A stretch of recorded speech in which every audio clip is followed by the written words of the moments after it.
This question is from the chapter function. और यहाँ पे जो कॉन्सेप्ट यूज हो रहा है वो बहुत ही प्यारा सा कॉन्सेप्ट है और बहुत ही बढ़िया कॉन्सेप्ट है। मैक्सिमम स्टूडेंट इस कॉन्सेप्ट को भूल जाते हैं और एग्जाम टाइम में उनके दिमाग में ये क्लिक ही नहीं कर पाता है। कैसे? तो क्वेश्चन को पढ़ते हैं हम लोग। If G is the inverse of the function F, इन्होंने ये बोला है कि एक फंक्शन है हमारे पास एफ और उसका जो इन्वर्स निकाला जाए डेट इज एफ इनवर्स, उसको इन्होंने नाम दे दिया है जी। Okay, so there was a function y is equal to F X and उसका जो इन्वर्स होगा y is equal to F inverse X, उसको इन्होंने जी एक्स से नाम दिया है बस। अब इन्होंने एक फंक्शन दिया है F dash X is equal to 1/x⁵। Okay, then G dash X का वैल्यू पूछा है इन्होंने। अभी यहाँ पे याद रखने वाली चीज़ ये है, सबसे इंपॉर्टेंट, इस चीज़ का नोट बना लेना है कि कभी भी हमारे पास एक फंक्शन गिवन हो और उसका इन्वर्स गिवन हो, फंक्शन गिवन हो उसका इन्वर्स गिवन हो और डिफरेंशिएशन का कुछ तो बात चल रहा है, तो हमेशा ये प्यारा सा कॉन्सेप्ट यूज करना है कि F of F inverse x जो होता है वो हमेशा एक्स होता है। ये चीज़ हमें हमेशा याद होना चाहिए, ठीक है? ओके, या फिर हमें ये भी पता होना चाहिए F inverse of F x जो होगा वो भी एक्स ही होगा, ठीक है? तो यहाँ पे एफ इनवर्स एक्स के जगह पे उन्होंने क्या दिया है, जी एक्स दिया है। तो हमें ये पता चल चुका है कि F of F inverse X जो होगा वो एक्स होगा। That means F of G X जो होगा वो कितना होगा, एक्स होगा। ये किसका प्रॉपर्टी है, इनवर्स फंक्शन का।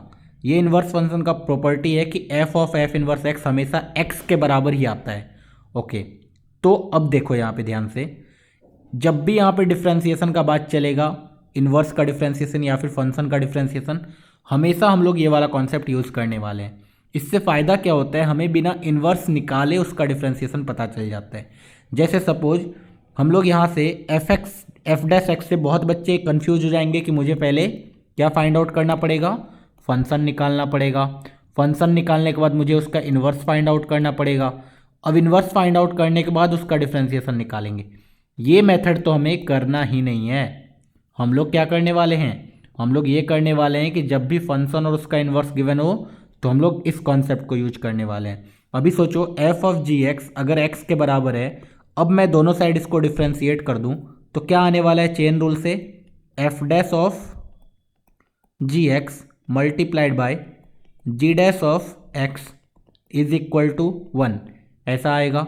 यहाँ पे चेन रूल लगा, पहले फंक्शन एफ का डिफ्रेंसिएशन हुआ, उसके बाद उसके अंदर वाले फंक्शन का डिफ्रेंसिएशन हुआ।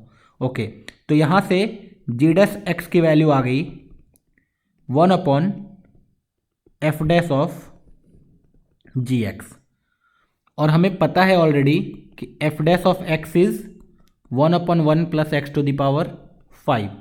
अभी बताओ एफ डैश के अंदर अगर x डाला तो वो x का फंक्शन है, एफ डैश के अंदर y डालेंगे तो y का फंक्शन आ जाएगा। अब ये x के जगह बेसिकली डिपेंड करता है हमने डाला क्या, तो एफ डैश x के जगह यहाँ पे क्या डालना है हमें, जी एक्स। तो हमारा फाइनल आंसर कितना आ जाना चाहिए, 1/1 प्लस एक्स के जगह जी एक्स डाला तो G X to the power 5। तो हमारा final answer G dash X की वैल्यू आ गई 1/1 plus G X to the power 5 बस। So A is the correct answer. कितना सिंपल सा और प्यारा सा क्वेश्चन था। बस हमें यहाँ पे ये याद रखना था कि F of F inverse x x होता है। उसके बाद हमारा क्वेश्चन एक लाइन का था। ये क्वेश्चन 1 मिनट से भी कम में सॉल्व हो जाएगा अगर हमें ये वाला फंडा पता है।